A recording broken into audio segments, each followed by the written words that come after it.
നമസ്കാരം, ഏവർക്കും pre market റിപ്പോർട്ട്സുകളിലേക്ക് സ്വാഗതം. ഇന്ന് ഫെബ്രുവരി 9, 2026 തിങ്കൾ. അങ്ങനെ നമ്മൾ ഈ മാസത്തെ രണ്ടാമത്തെ ആഴ്ചയിലേക്ക് പ്രവേശിക്കുകയാണ്.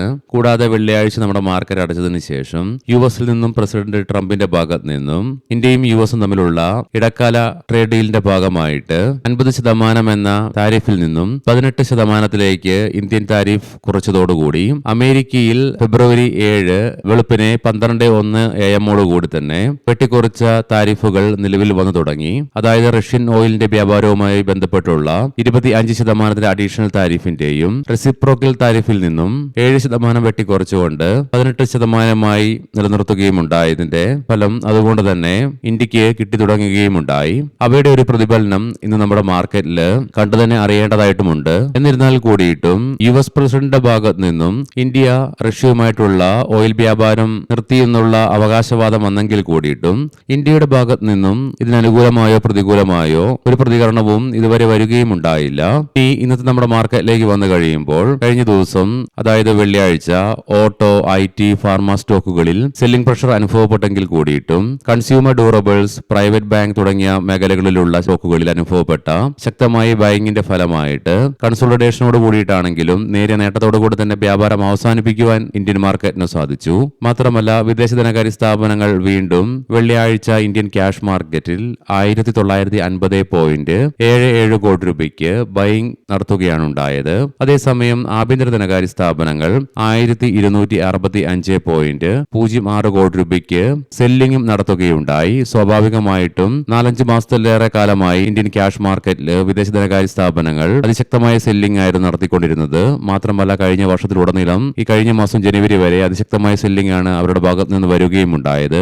ആ സമയത്തൊക്കെ ആഭ്യന്തര ധനകാര്യ സ്ഥാപനങ്ങൾ അതിശക്തമായ ബൈയിങ്ങും നടത്തിക്കൊണ്ട് മാർക്കറ്റിനെ സപ്പോർട്ട് ചെയ്യുകയുണ്ടായി. എന്നാൽ മാർക്കറ്റ് നിലവിൽ അതിന്റെ ഓൾ ടൈം ഹൈയിൽ നിന്നും 3% താഴെയായിട്ട് നിലനിൽക്കുന്ന ഈ സാഹചര്യത്തിൽ വിദേശ ധനകാര്യ സ്ഥാപനങ്ങൾ ബൈയിങ് നടത്തുമ്പോൾ സ്വാഭാവികമായിട്ടും ആഭ്യന്തര ധനകാര്യ സ്ഥാപനങ്ങൾക്ക് പ്രോഫിറ്റ് ബുക്ക് ചെയ്തിറങ്ങേണ്ടതായിട്ടുമുണ്ട്.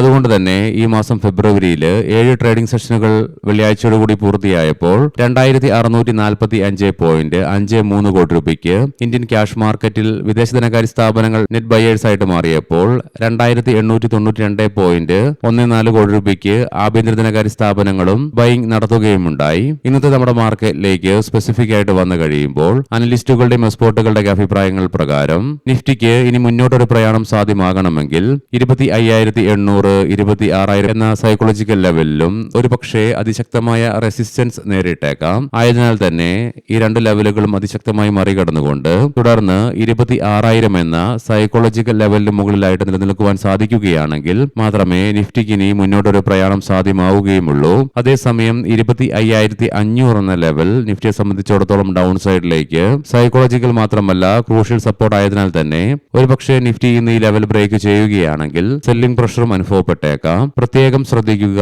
ഇത് ട്രേഡ് റെക്കമെൻഡേഷൻ അല്ല, അനലിസ്റ്റുകളുടെയും എക്സ്പോർട്ടുകളുടെ അഭിപ്രായങ്ങൾ മാത്രമാണ്. എഡ്യൂക്കേഷൻ പർപ്പസിനു വേണ്ടിയിട്ടാണ് ഈ ലെവലുകൾ വിശദീകരിക്കുകയും ഉണ്ടായത്. Zydus life science, Aurobindo pharma, all time plastics, amber enterprises India, Bajaj electricals, batta India തുടങ്ങി ഒത്തിരിയേറെ പ്രധാനപ്പെട്ട കമ്പനികൾ അവയുടെ Q3 ഏർണിംഗ്സിന്റെ റിസൾട്ടുമായിട്ട് റിലീസിനായിട്ട് ഇന്ന് ലൈനപ്പ് ചെയ്തിട്ടുണ്ട്. അവയുടെ വിശദാംശങ്ങളൊക്കെ വിശദമായി തന്നെ നമ്മൾ ടെലഗ്രാം ഗ്രൂപ്പിൽ ഷെയർ ചെയ്യാം. ഇന്ന് ഇന്ത്യയിൽ നിന്നും പ്രധാനപ്പെട്ട മാക്രോ ഇക്കണോമിക് ഡാറ്റകളുടെ റിലീസ് ഒന്നും തന്നെയില്ല. അതുകൂടാതെ പ്രധാനപ്പെട്ട ഗ്ലോബൽ ഇവന്റുകളും ഒന്നും തന്നെ ഇന്ന് നിലനിൽക്കുന്നതുമില്ല. ലീഡിംഗ് ആയ ADR സ്റ്റോക്സിൽ വിപ്രോ ADRന് 1.5% നഷ്ടത്തോടുകൂടി വ്യാപാരം അവസാനിപ്പിക്കേണ്ടി വന്നപ്പോൾ ആക്സിസ് ബാങ്ക്, ഇൻഫോസിസ് ADRകൾക്ക് 0.5%, ഡോക്ടർ റെഡ്ഡീസിന് 0.25%, ICICI ബാങ്ക് ADRന് 1%-അടുത്തും നേട്ടത്തോടുകൂടി വ്യാപാരം അവസാനിപ്പിക്കുവാൻ സാധിച്ചപ്പോൾ HDFC ബാങ്ക് ADRന് 1.25%-ലേറെ നേട്ടവും കൈവരിക്കുവാൻ സാധിച്ചു. ഇനി നമുക്ക് ഗ്ലോബൽ മാർക്കറ്റുകൾ പരിശോധിക്കാം. വെള്ളിയാഴ്ച നമ്മുടെ മാർക്കറ്റ് അടച്ചതിന് ശേഷം US മാർക്കറ്റിൽ അതിശക്തമായ നേട്ടം കൈവരിക്കുവാനും സാധിച്ചു. തൽഫലമായി S&P 500ന് 2%-അടുത്ത് നേട്ടത്തോടുകൂടി തന്നെ നിലവിലെ റെക്കോർഡ് ഹൈയുടെ അടുത്തായിട്ട് വ്യാപാരം അവസാനിപ്പിക്കുവാൻ സാധിച്ചപ്പോൾ നാസ്ഡാക്കിനും 2.25% നേട്ടത്തോടുകൂടി വ്യാപാരം അവസാനിപ്പിക്കുവാനുമായി. തൽഫലമായി കഴിഞ്ഞ ആഴ്ചയിലെ ആദ്യ ട്രേഡിംഗ് സെഷനുകളിൽ US മാർക്കറ്റിന് നേരിടേണ്ടി വന്ന നഷ്ടങ്ങളൊക്കെ ഒരു പരിധിവരെ നികത്തുവാനും സാധിച്ചു. മാത്രമല്ല യുഎസിലെ ഡോ ജോൺസ് ഫ്യൂച്ചറും നിലവിൽ 129 പോയിന്റുകളുടെ നേട്ടത്തിലാണ് വ്യാപാരത്തിൽ തുടർന്നുകൊണ്ടിരിക്കുന്നതും. യൂറോപ്യൻ മാർക്കറ്റ്സിൽ UK മാർക്കറ്റിന് 0.5%-ലേറെയും ഫ്രാൻസ് മാർക്കറ്റിന് 0.5%-അടുത്തും നേട്ടത്തോടുകൂടി വ്യാപാരം അവസാനിപ്പിക്കുവാനായപ്പോൾ ജർമ്മൻ മാർക്കറ്റിന് 1%-അടുത്ത് നേട്ടത്തോടുകൂടി തന്നെ വ്യാപാരം അവസാനിപ്പിക്കുവാനും സാധിച്ചു.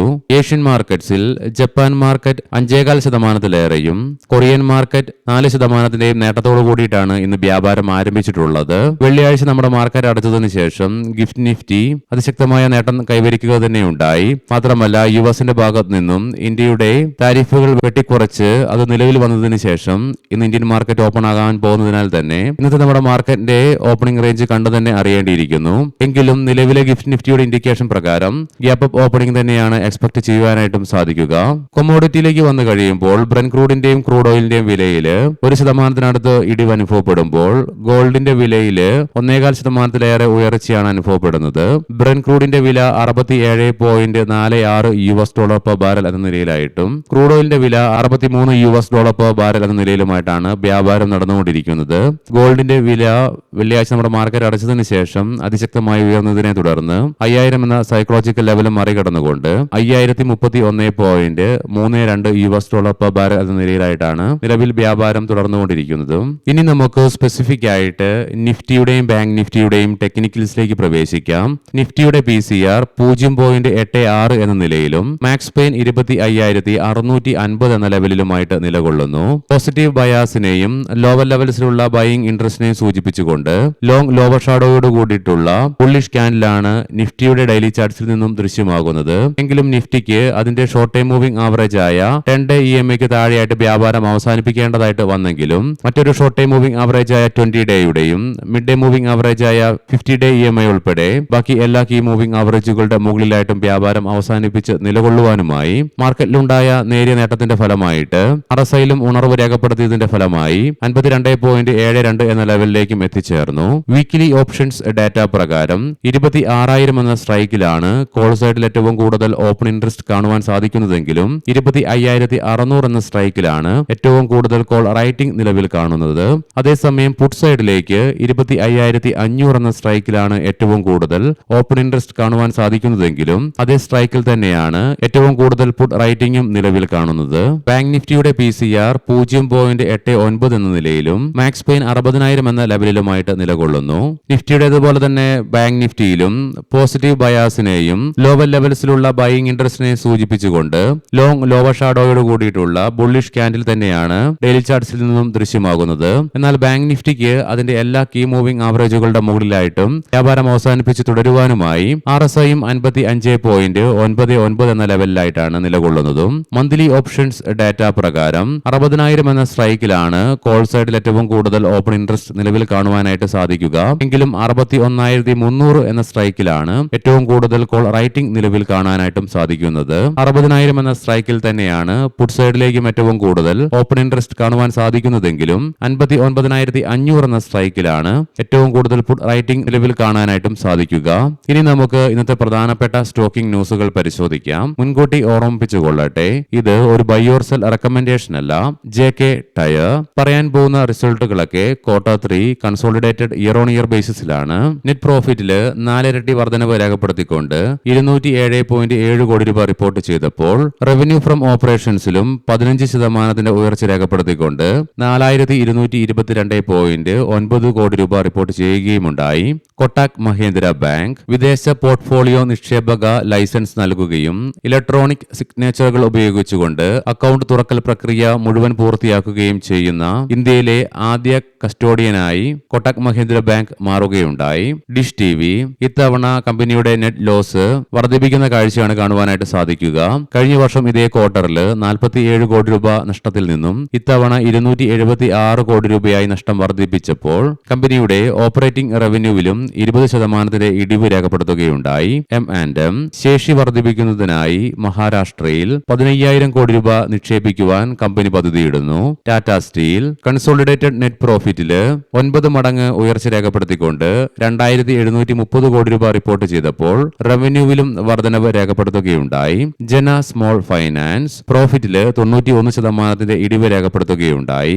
IREDA ക്വാളിഫൈഡ് ഇൻസ്റ്റിറ്റ്യൂഷണൽ പ്ലേസ്മെന്റ് വഴി 2994 കോടി രൂപ വരെ ധനസമാഹരണത്തിന് കമ്പനിയുടെ ഡയറക്ടർ ബോർഡ് അംഗീകാരം നൽകുകയുണ്ടായി. PFC RECയിലെ 52.6% വരുന്ന ഓഹരികൾ PFC ഏറ്റെടുത്തു. മാത്രമല്ല 2 കമ്പനികളും തമ്മിലുള്ള ലയനത്തിന് ബോർഡിന്റെ ഭാഗത്തു നിന്നും പ്രിൻസിപ്പൽ അംഗീകാരം നൽകുകയുമുണ്ടായി. JM ഫിനാൻഷ്യൽ കമ്പനിയുടെ നെറ്റ് പ്രോഫിറ്റില് 50% ഉയർച്ച രേഖപ്പെടുത്തിക്കൊണ്ട് 313 കോടി രൂപ റിപ്പോർട്ട് ചെയ്യുകയുമുണ്ടായി. ടാറ്റ കെമിക്കൽസ് കമ്പനിയുടെ വികസനത്തിന്റെയും വിതരണ ശൃംഖല ശക്തിപ്പെടുത്തുന്നതിന്റെയും ഭാഗമായി തമിഴ്നാട്ടിൽ ഒരു പുതിയ ഗ്രീൻഫീൽഡ് നിർമ്മാണ സൗകര്യം സ്ഥാപിക്കുന്നതിനായി 515 കോടി രൂപയുടെ നിക്ഷേപം കമ്പനി പ്രഖ്യാപിച്ചു.